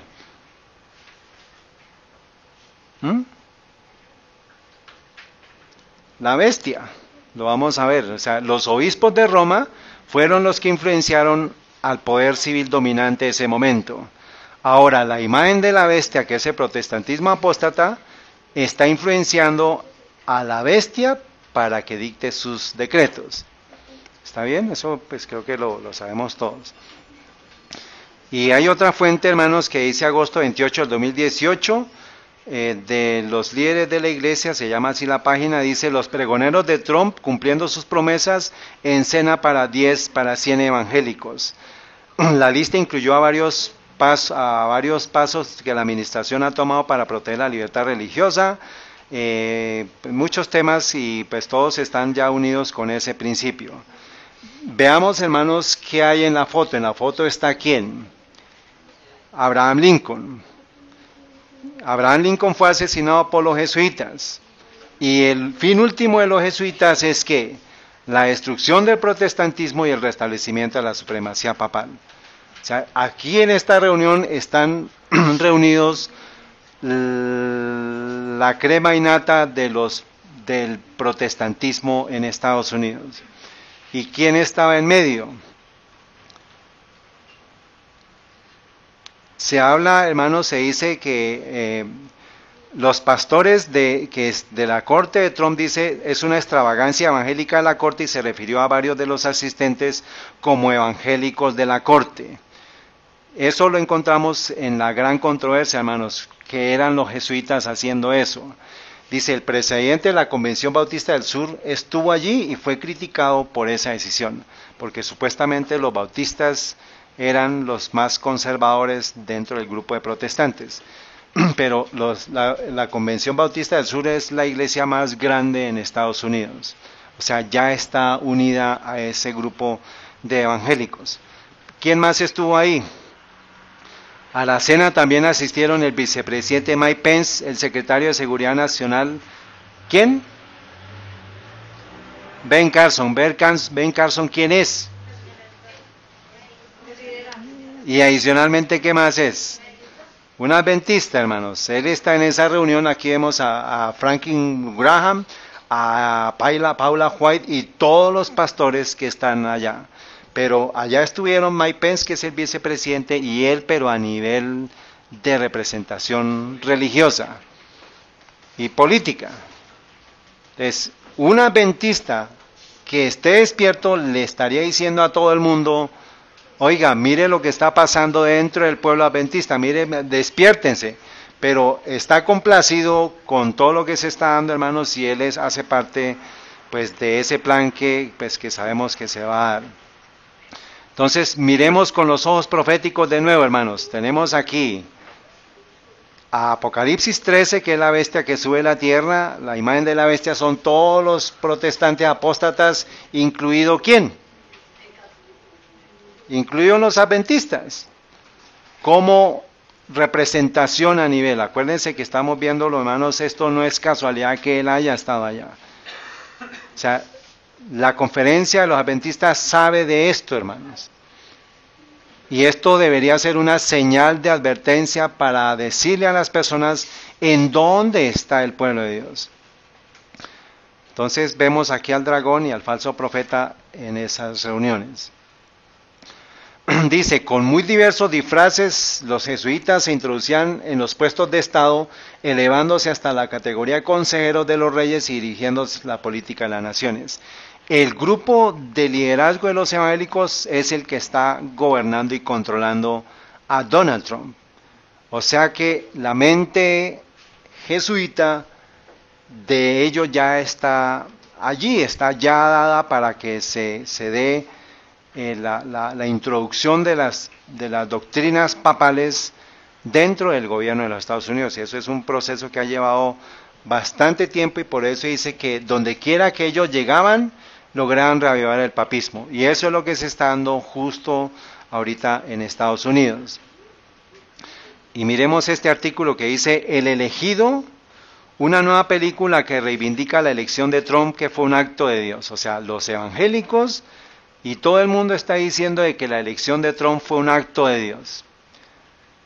Más de 1000 cinemas en los Estados Unidos están proyectando la profecía de Trump, que postula que Dios eligió al multimillonario fanático de la guerra para restaurar los valores morales de América. O sea, un poder civil va a restaurar los valores morales de América. ¿Qué significa? La unión de iglesia y Estado, porque la Constitución de los Estados Unidos dice que no puede haber eso. Pero el mundo entero está celebrando quién es el presidente Donald Trump a costa de todo lo que sea. No importa, el fin justifica los medios. No me interesa qué es, qué tan perverso sea, qué tan malo sea, qué tan adúltero sea, qué tan mentiroso sea. Y el bloque conservador fue el que eligió a Donald Trump. Y muchos de los adventistas del séptimo día que viven en Estados Unidos votaron por Donald Trump. Por eso es que uno de los representantes es el secretario de Vivienda, que es Ben Carson. Eso es un favor que se cobra, hermanos. Entonces, pues hay que tener en cuenta eso. Entonces, con los ojos proféticos, de nuevo, la bestia que sube la tierra y la imagen de la bestia son todos los protestantes apóstatas que están rodeando a Donald Trump, le están apoyando, están ungiéndolo, dicen, usted es el elegido. Pero pues esto no tendría nada que ver, hermanos. La hermana Juan nos dice: nos hallamos en el umbral de grandes y solemnes acontecimientos. Muchas de las profecías están por cumplirse en rápida sucesión. Todo elemento de poder, del poder está por ser puesto en acción. La historia pasada se ¿qué? Viejos conflictos resurgirán a una nueva vida y el peligro asediará a los hijos de Dios por doquiera. Los ángeles anhelan mirar las verdades que son reveladas a aquellos que con corazón contrito investigan la palabra de Dios y oran para obtener mayor longitudes y anchuras y profundidades y alturas del conocimiento que solo el Señor puede dar. O sea, el pueblo de Dios debe estar en anchura, en profundidad, en altura, por encima de cualquier persona del mundo. Porque no podemos estar dormidos, hermanos. Como la historia se repite, Roma, Constantino en el año 313 da libertad de cultos. Y Roma, Constantino en el año 321 da la ley dominical en dominio de Roma. ¿Qué tiene que ver eso con Donald Trump? Dejemos que las noticias no lo digan. El escritor pregunta: ¿es Trump el nuevo Constantino? Elección presidencial 2016, Donald Trump, emperador Constantino, libertad, pro familia, pro vida, libertad religiosa, Corte Suprema de los Estados Unidos. ¿Es Trump el nuevo Constantino? Esto lo escribieron en noviembre del 2016, pero desde marzo del 2016, marzo del 26, este señor, que es Blaise Joseph, escribió lo siguiente. El artículo de Blaise Joseph comparando a Donald Trump con el emperador romano Constantino se publicó por primera vez en este periódico el 26 de marzo, mucho antes de que se adjudicara la nominación republicana y derrotara a Hillary Clinton. En ese momento parecía audaz e improbable, ahora parece profético. O más bien, ¿será que lo sabían? Dice: los cristianos no pueden hablar libremente, la libertad religiosa está bajo ataque, la sociedad está materializada, inmoral, la civilización occidental enfrenta enormes amenazas. ¿Estás pensando en América el 2016? No. Roma, año 312. Todo lo que sucedió en el 2016 estaba sucediendo en Roma en el año 312. El líder es Constantino, que está compitiendo para convertirse en el emperador romano. Trump estaba compitiendo para convertirse en el emperador de Estados Unidos. Y dice Él tiene una experiencia, Constantino tiene una experiencia como supuestamente el camino a Damasco, en el cual vio una visión, se convierte al cristianismo y triunfó sobre sus oponentes y se convirtió en un gran emperador de Roma. Constantino continuará no solo para salvar al imperio romano, sino también para liberar al cristianismo. ¿Qué es lo que está haciendo Donald Trump? Liderando una cruzada supuestamente para dar libertad religiosa a los Estados Unidos y a todo el mundo. Pero ¿qué es lo que viene? La ley dominical. El mismo Constantino no era un pilar de la virtud. Trump no es un pilar de la virtud. Pero los mismos protestantes están dispuestos a no ver para poder proclamar a su César de nuevo. Avancemos al 2016, dice el reportero, y podemos ver muchas similitudes obvias. La sociedad occidental tiene muchos problemas, los cristianos conservadores tienen la solución a muchos de esos problemas, pero no pueden articularlo libremente en la plaza pública debido a la corrección política y endémica y al marxismo cultural. Ya pueden ellos hablar públicamente, ya la enmienda Johnson se quitó, hermanos. Si Trump se convierte en presidente de los Estados Unidos, está diciendo él en marzo, y el líder más poderoso de Occidente puede cambiar fundamentalmente la cultura occidental, los efectos de su presidencia irán mucho más allá de los costos y muros de América, de las costas, perdón, y muros de América. La gente hablará más libremente sobre una variedad de temas. O sea, Trump era la solución para la libertad religiosa. Pero acordémonos que eso exactamente hizo Constantino. ¿Se está repitiendo la historia, hermanos? Dice, esto llevaría a éxitos a largo plazo en temas de política social, o sea, paz y seguridad, como el aborto, el matrimonio, y también permitiría a los cristianos hacer que la sociedad occidental sea verdaderamente cristiana una vez más. O sea, va a florecer el cristianismo en Estados Unidos y se va a dar la prosperidad a nivel mundial. Pero la Biblia nos dice, cuando digan estas cosas, paz y seguridad, vendrá destrucción repentina. Un periódico de Israel dice, Constantino y Trump, ¿está la historia repitiéndose? Un paralelo misterioso está comenzando a surgir entre el recién elegido presidente estadounidense y el emperador de Roma del siglo IV. ¿Qué nos dice a nosotros eso, hermanos? Que viene la ley dominical ya, que es inminente la ley dominical. Esto los dejo para que lo estudien, para que lo lean, hermanos. El documento habla de todo lo que hizo Constantino, todo lo que hizo Roma, pero el ascenso de Trump al trono del poder estadounidense también se produce en un momento en que la civilización cristiana está bajo un ataque serio. O sea, todos los paralelos se están estableciendo y la profecía nos dice que la historia se repetirá. Año 321, el dragón, que es Roma pagana, y la bestia, que es Roma papal. La gran controversia, página 50, párrafo 4. ¿Quién empujó a Constantino a dar esa ley? Dice, los obispos de la iglesia, inspirados por su ambición y su sed de dominio, le hicieron obrar así. O sea, Constantino da el edicto de la ley dominical, empujado por ¿quién? Para allá va, pastor. Entonces, Roma pagana, que es Constantino, es influenciada por Roma papal, que es la bestia. ¿Está bien? Los obispos de Roma fueron los que empujaron a Constantino a dar esa ley.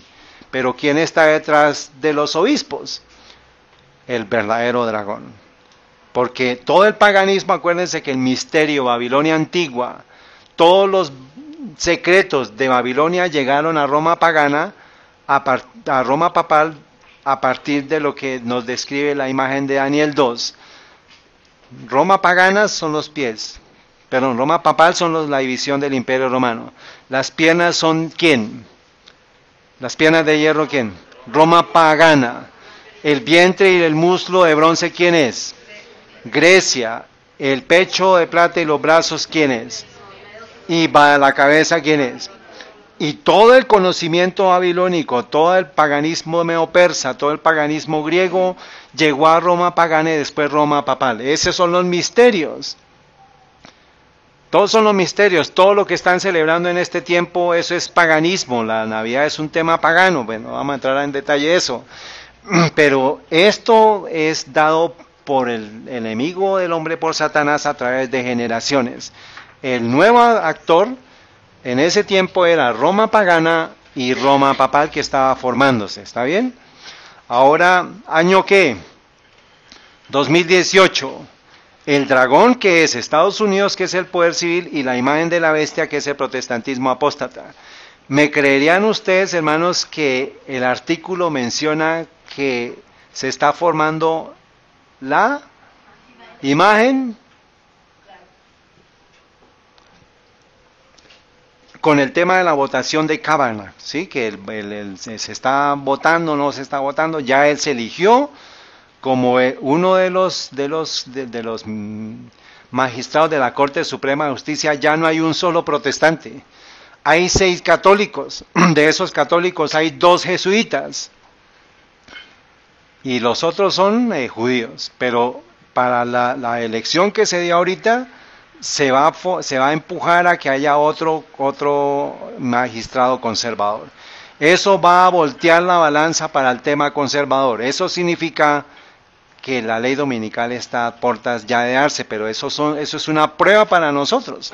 Las pruebas diarias es lo que nosotros tenemos que lograr vencer. No sacamos nada con todo este conocimiento si seguimos como los fariseos guardando los pecados. Tenemos que convertirnos ¿en quién? En María Magdalena, confesar nuestros pecados, arrepentirnos de nuestros pecados, porque los eventos nos están diciendo que el tiempo del cierre de gracia está pronto para el pueblo de Dios. Tenemos que tomar una decisión, hermanos. Esta información no es para informarme, esto lo puedo yo ver en noticieros, pero tenemos que unirlo con la palabra de Dios y la profecía bíblica, para prepararnos para los eventos que dicen. Dice, se espera una votación final en la tarde del sábado. Que Kavanaugh sea elegido. Esto se dio en octubre 5. El siguiente sábado fue elegido Kavanaugh. O sea, el conservador que, no sé si supieron ustedes que, bueno, él es entrenado jesuita, él es uno de los jesuitas que ya está en la Corte Suprema. El ascenso del juez Kavanaugh a la corte más alta de la nación es una gran victoria para el presidente Trump. ¿Qué es qué? El dragón y los republicanos del Senado y sus aliados conservadores. ¿Quiénes son los aliados conservadores? La cena que tuvo Trump, ¿con quiénes fue? Con los protestantes. Entonces aquí vemos, hermanos, a quien se refiere a sus aliados son al bloque protestante conservador, que fue el que eligió a Donald Trump. Ahora, este poder ya está haciendo el proceso para convertirse en una imagen del papado. Miren lo que dice. Dice, sus aliados los conservadores, los aliados conservadores, que han montado una campaña de décadas para rehacer la Corte Suprema a su imagen. Los aliados conservadores han montado una campaña de décadas para rehacer la Corte Suprema, o sea, para el tema del poder civil, para hacerlos a su imagen. O sea, el protestantismo apóstata va a hacerse una imagen de lo que es la Corte Suprema, pero para que la Corte Suprema dicte las leyes de ellos, del protestantismo apóstata. Y eso es lo que la Biblia nos dice que es la imagen de la bestia. O sea, se están hablando los mismos términos que la profecía nos dijo que se cumplirían. O sea que la imagen de la bestia se está formando, ya está formada. Por la Corte Suprema de Justicia conservadora, por el presidente conservador haciendo lo que los protestantes digan. Eso es lo que nos dice la profecía que se iba a cumplir. ¿Qué falta, hermanos? La persecución. Y por eso John F. Kennedy fue muerto, hermanos. John F. Kennedy lo mataron los jesuitas. Eso es un tema para que usted lo estudie. Pero es un resumen que le digo. Los jesuitas fueron los que mataron a J. F. Kennedy. ¿Por qué? ¿Qué dijo él? Creo en una América donde la separación de iglesia y Estado es absoluta. O sea, no hay puntos intermedios. Donde a ninguna iglesia o escuela de la iglesia se le otorga ningún fondo público o preferencia pública. Y donde los prelados católicos no le dicen al presidente, así sea católico, cómo actuar, o ningún ministro protestante le diría a sus feligreses por quién votar.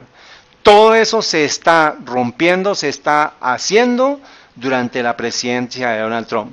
Ya se puede hablar en público, en las plataformas de las iglesias, de política, ya hay fondos del Estado apoyando a las iglesias y ya los protestantes le están diciendo a por quién votar.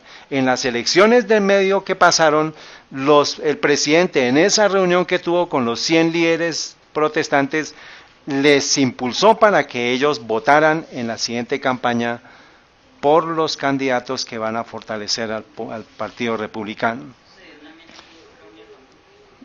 Entonces, ahorita, hermanos, con una persona hablé ayer y me dijo, es que los cristianos tenemos un poder grandísimo para influenciar la política. Ya se está replicando en todo el mundo, hermanos, lo que está pasando en Estados Unidos.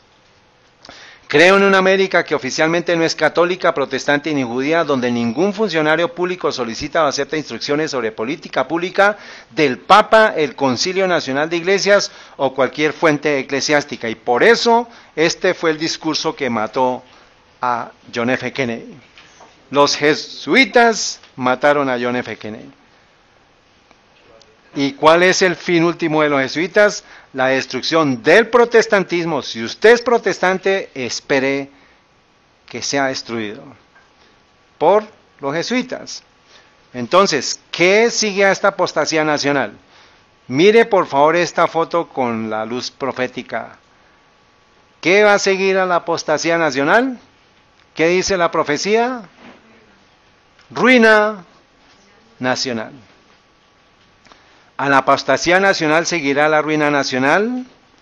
Les dejo los textos del evento de los últimos días que nos habla de eso, hermanos. Cuando las iglesias protestantes se unan con el poder secular para sostener una falsa religión a la cual se opusieron sus antepasados soportando la más terrible persecución, entonces el día de descanso papal será hecho obligatorio por la autoridad combinada de la Iglesia y el Estado. Habrá una apostasía nacional que determinará tan solo en la ruina. Ya se dio la apostasía nacional, falta es solo el tema de la firma de la ley dominical, pero ya se dio la unión. Ya se dio la imagen de la bestia. La imagen de la bestia es como los bebés. Ya nació. Ahora le van a empezar a salir dientes y con esos dientes va a poder morder. Y con esa misma boca va a comenzar a hablar. ¿Y qué es lo que va a hablar? Nosotros queremos la ley dominical. Estamos aquí, hermanos, en el tiempo profético. ¿Cómo estamos a nivel espiritual? ¿Fariseos o María Magdalena? Miremos ahora si ya los diarios están hablando de la crisis económica. Octubre 2 del 2018, ¿está América cometiendo suicidio con la deuda nacional disparándose hacia el cielo? Si no cambiamos de rumbo, nuestra antigua nación será destruida por una deuda que se descontrola enormemente. Lo que los republicanos están haciendo no es malo. Para ser honesto, la verdad es que estamos cometiendo crímenes contra la humanidad y están eliminando por completo el brillante futuro que se suponía para nuestros hijos y nuestros nietos tendrían. O sea, Estados Unidos ya está en bancarrota. Si usted tiene familiares allá, hermanos, es bueno que usted les pase esta información porque es necesario que se preparen. El año fiscal del 2018, este es el año fiscal del 2018, está la deuda de crecimiento, está en 21 trillones de dólares la deuda de Estados Unidos. Y dice aquí que cada persona le debe a Estados Unidos, debe $138,000. O sea, por cada persona que trabaja, cada persona le debe al Estado $138,000.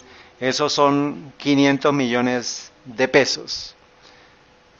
Por eso, si usted tiene deudas por debajo de 100 millones, empiece a disminuirlas. Si usted tiene deudas de 50 millones, empiece a disminuirlas.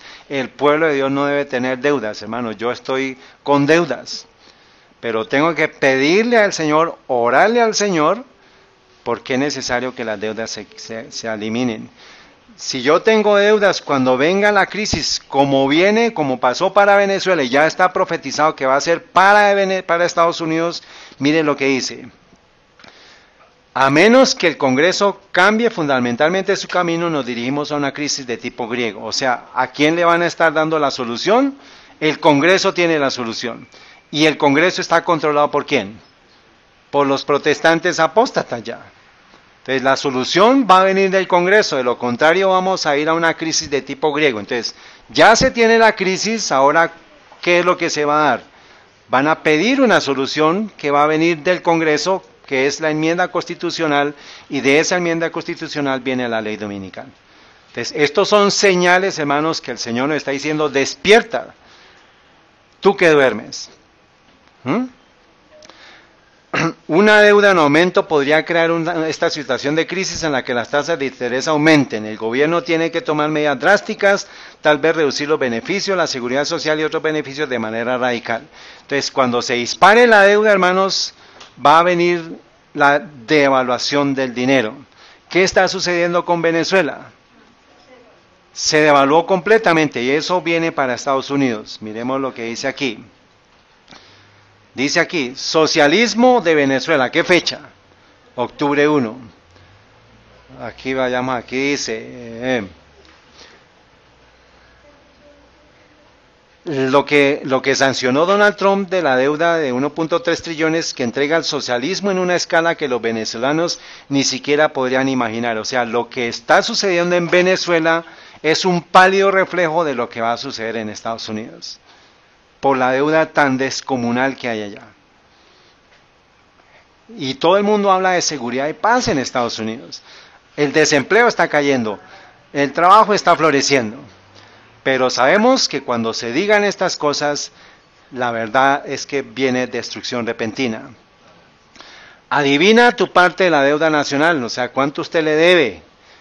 Y hablan del artículo 5 que permite que las personas y los estados propongan enmiendas constitucionales que obligan a los federales a comenzar a disminuir la deuda nacional. O sea, están diciendo, la solución está en cambiar la constitución, pero la profecía nos dice que esto cuando se dé, viene la ley dominical. Entonces, no hay duda por ningún lado, hermanos, que la ley dominical está circulando ya. Ya está por darse. Pero entonces, ¿está siendo advertido el profeso pueblo adventista por sus pastores? Al menos esta iglesia, hermanos, y ojalá que las iglesias que están escuchando este mensaje pues puedan ayudar a despertar a la gente. ¿Está siendo advertido el mundo por parte del profeso pueblo de Dios? Si el pueblo no está siendo advertido, ¿qué está pasando con el mundo? Dormido, completamente dormido, inocente, hermanos. Y cuando dice destrucción repentina, vendrá como dolores de parto. ¿Y en quién hemos depositado nuestra confianza? Les voy a dejar un video, hermanos, de el presidente de la Conferencia General.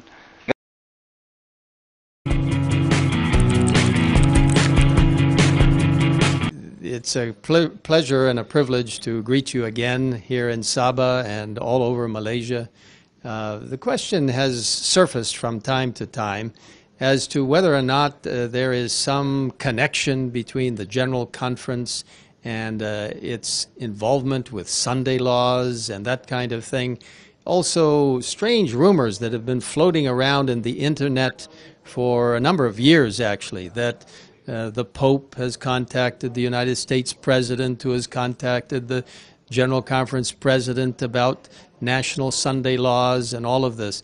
I want to tell you that this is absolutely incorrect, totally false. Somebody somewhere imagines certain things and puts it on the internet, and then people believe what they read. I want to encourage all of you to go back to the Word of God. Go back to the spirit of prophecy. Read the beautiful chapters in the Great Controversy. Understand that, yes, national Sunday laws will come, persecution will come, but nothing of that sort is in the pipeline at the present time, nothing that we have understood.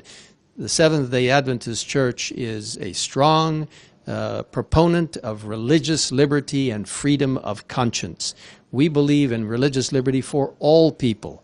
One of these days, though, that liberty will be taken away from us. But until that time, let's use the time to spread the good news. Don't spread rumors.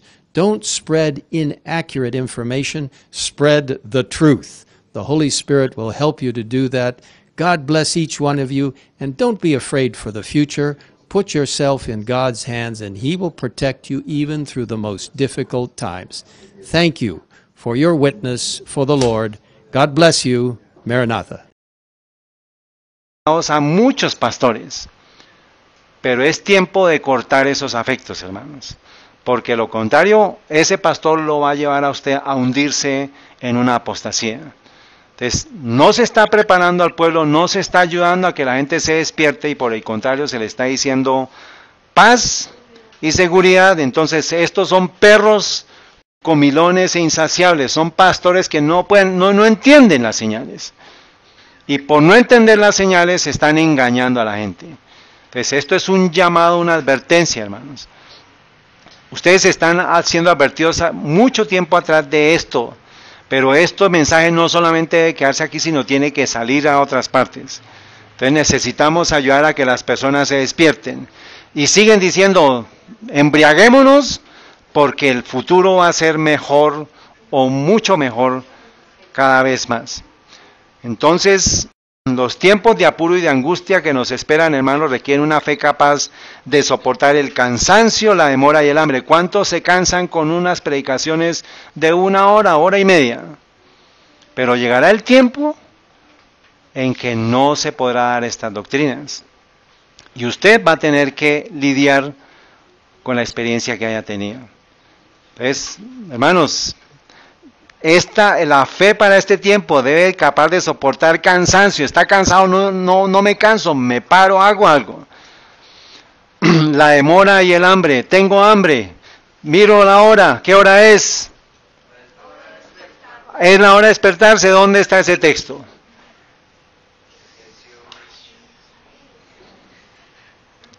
Es la hora de despertarnos del sueño. Lo hemos repetido y repetido y repetido. ¿Qué hora es, Antonia?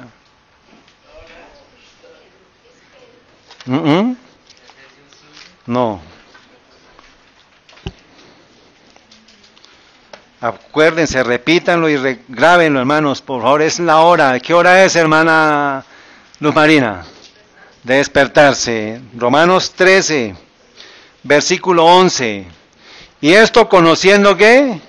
El tiempo, que ya es hora de despertarnos del sueño, porque ahora está más cerca nuestra redención que cuando creímos. La noche está avanzada y el día está por llegar. Desechemos pues las obras de las tinieblas y vistámonos las obras de la luz.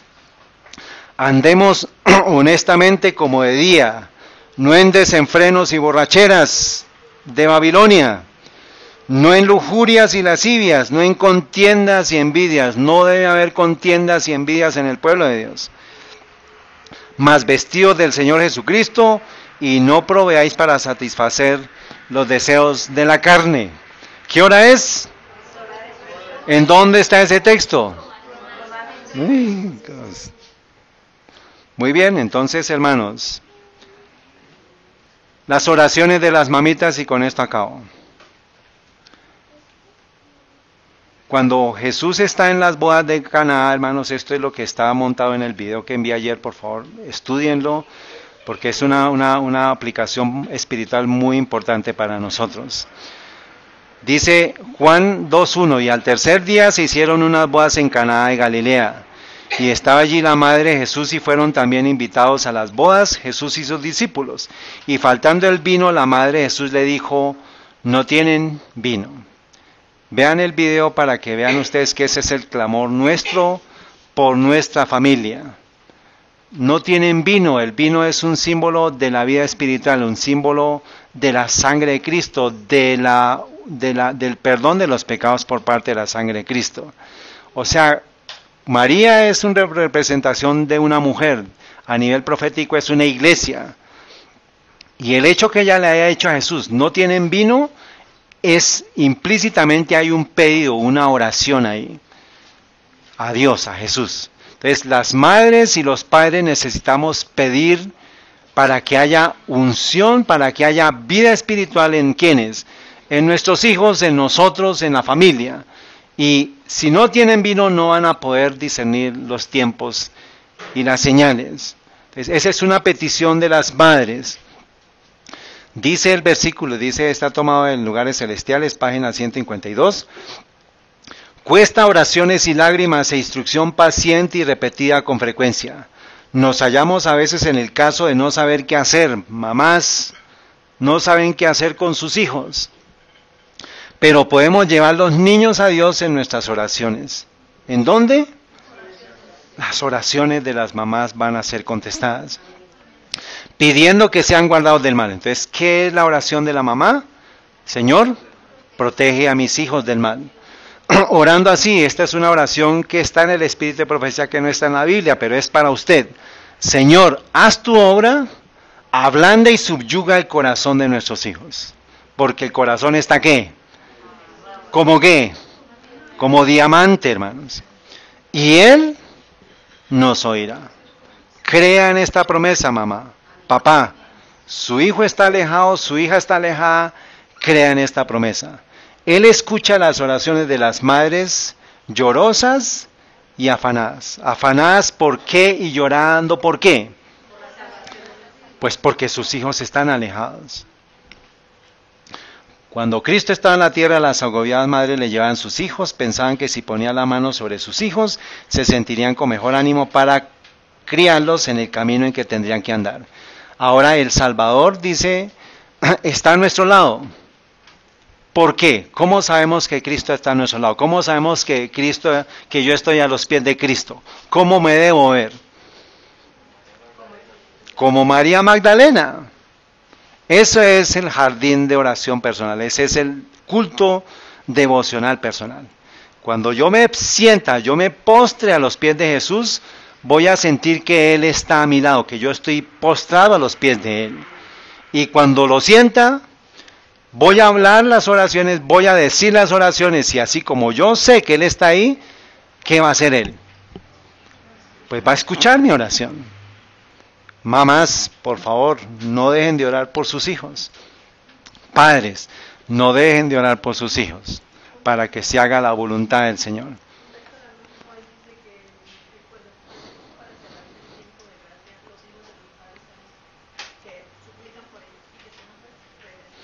Correcto, hermano. Ese es el mensaje de Elías. Vendrán los padres a los hijos y los hijos a los padres. Entonces, hermanos, Jesús, el mejor amigo de las madres, ustedes lo pueden leer ahí. Y esa es la tarea, hermanos. Entonces, que el Señor nos bendiga, que el Señor nos prepare para su pronta venida y nos prepare para la comunión diaria, para el vivir diario con nuestro Señor. ¿Hay esperanza, hermanos?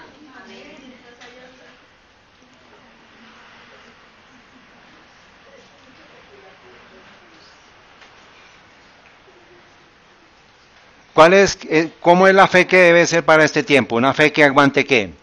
El cansancio, la demora, el hambre, el frío, el calor, porque estamos recibiendo alimento espiritual. Que el Señor nos acompañe, hermano, nos bendiga.